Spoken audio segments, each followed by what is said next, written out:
ایرانی وزیر خارجہ عباس اراغچی کی زیر سربراہی وفد کا 2 روزہ دورہ پاکستان۔ وزیر اعظم شہباز شریف اور فیلڈ مارشل سید عاصم منیر سے ملاقاتیں۔ ایرانی وفد نے اسلام آباد میں وزیر اعظم شہباز شریف سے ملاقات کی۔ نائب وزیر اعظم اسحاق ڈار، فیلڈ مارشل سید عاصم منیر اور دیگر حکام بھی شریک۔ ایرانی وزیر خارجہ کے ساتھ بھی وزارت خارجہ کے ترجمان اسماعیل بقائی اور نائب وزیر خارجہ کاظم غریب آبادی موجود رہے۔ ملاقات کے بعد وزیر اعظم نے ایکس پر لکھا کہ ایرانی وزیر خارجہ سے مل کر خوشی ہوئی۔ خوشگوار ماحول میں علاقائی صورتحال پر بات چیت ہوئی۔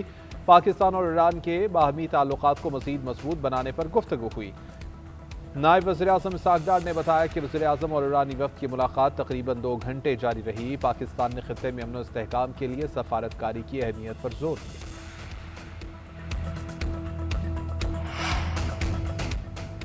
ایران کے وزیر خارجہ عباس اراغچی کی فیلڈ مارشل سید عاصم منیر سے ملاقات۔ ایرانی سفارت خانے کے مطابق دورہ پاکستان کے دوران ایرانی وزیر خارجہ نے پہلی باضابطہ ملاقات فیلڈ مارشل عاصم منیر سے کی۔ ملاقات میں وزیر داخلہ محسن نقوی اور ایران کی وزارت خارجہ کے ترجمان اسماعیل بقائی، نائب وزیر خارجہ کاظم غریب آبادی اور پاکستان میں ایرانی سفیر رضا امیری مقدم شریک تھے۔ ملاقات میں مستقل جنگ بندی اور امن مذاکرات کے حوالے سے تفصیلی تبادلہ خیال کیا گیا۔ پاکستان اور ایران کے درمیان دفاعی اور سفارتی روابط مزید مضبوط بنانے پر زور دیا گیا۔ علاقائی امن و استحکام کے فروغ کے لیے مشاورت جاری رکھنے پر اتفاق۔ ایرانی وفد پاکستان میں اپنی ملاقاتوں کے بعد روانہ ہو گیا۔ پیر کو وفد کی دوبارہ اسلام آباد آمد متوقع ہے۔ ایرانی وفد دوسرے مرحلے میں ماسکو اور مسقط کا دورہ کرے گا۔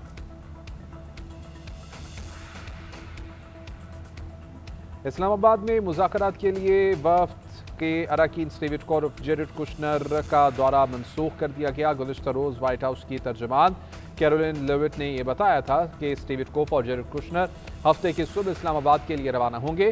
نائب صدر جے ڈی وینس امریکہ میں رہ کر صورتحال پر نظر رکھیں گے۔ ضرورت پڑنے پر سب کو پاکستان جانے کے لیے سٹینڈ بائی رکھا جائے گا۔ ایک سوال کے جواب میں بولی کہ صدر ٹرمپ نے ایران کے ساتھ جنگ بندی میں توسیع کے معاملے پر لچک کا مظاہرہ کیا اور ہمیشہ سفارتکاری کو ایک موقع دینے کے لیے تیار رہتے ہیں۔ انہیں امید ہے کہ اس ملاقات سے مثبت پیش رفت سامنے آئے گی۔ ترجمان نے دعویٰ کیا کہ ایران نے خود رابطہ کر کے بالمشافہ ملاقات کی درخواست کی ہے۔ ایران اور امریکہ کے درمیان ملاقات کا کوئی منصوبہ نہیں ہے۔ ایران امریکہ براہ راست مذاکرات کے حوالے سے ترجمان ایرانی وزارت خارجہ کا اہم بیان سامنے آ گیا۔ اسماعیل بقائی نے کہا کہ ایران اپنا موقف پاکستان کے ذریعے آگے پہنچائے گا۔ پاکستانی حکام سے امریکہ کی مسلط کردہ جارحانہ جنگ کے خاتمے اور خطے میں امن کی بحالی سے متعلق امور پر بات ہوگی۔ ادھر سربراہ ایرانی قومی سلامتی کمیٹی ابراہیم عزیزی کہتے ہیں کہ عباس اراغچی جوہری مذاکرات کے لیے پاکستان نہیں گئے۔ جوہری سرگرمیوں سے متعلق بات چیت ایران کی ریڈ لائن میں شامل ہے۔ امریکہ نے ایرانی بندرگاہوں کی ناکہ بندی جاری رکھی تو سخت رد عمل کا سامنا کرنا پڑے گا۔ خاتم الانبیاء سینٹرل ہیڈ کوارٹرز کے ترجمان ابراہیم ذوالفقاری کی وارننگ، کہا ہماری مسلح فوج پہلے سے زیادہ مضبوط اور ملکی دفاع کے لیے مکمل تیار ہیں۔ دشمن کو جنگ کے دوران ہماری طاقت کا بخوبی اندازہ ہو چکا ہے۔ ہماری دشمن کی ہر حرکت پر نظر ہے۔ امریکہ اور اسرائیل کو پہلے سے بھی زیادہ سخت اور عبرتناک جواب دیا جائے گا۔ نائب وزیر اعظم اسحاق ڈار کی ترکیہ اور مصر کے وزرائے خارجہ سے ٹیلی فونک رابطے۔ ترکیہ کے وزیر خارجہ حقان فیدان سے خطے کی صورتحال اور مشرق وسطیٰ میں امن پر بات چیت۔ اسحاق ڈار نے ایران امریکہ مذاکرات سے متعلق پیش رفت پر ترکیہ کے وزیر خارجہ کو اعتماد میں لیا۔ اسحاق ڈار نے مصری وزیر خارجہ بدر عبدالعاطی سے بھی ٹیلی فونک رابطہ کیا۔ ترجمان دفتر خارجہ کے مطابق دونوں وزرائے خارجہ نے درمیان میں پاکستان کی سفارتی کوششوں پر تبادلہ خیال کیا۔ پاکستان کی سہولت کاری سے جاری سفارتی رابطوں پر گفتگو ہوئی۔ دونوں رہنماؤں نے خطے میں امن و استحکام کے لیے مذاکرات پر زور دیا۔ اسحاق ڈار اور مصری وزیر خارجہ نے مسلسل سفارتی روابط جاری رکھنے کی اہمیت پر اتفاق کیا۔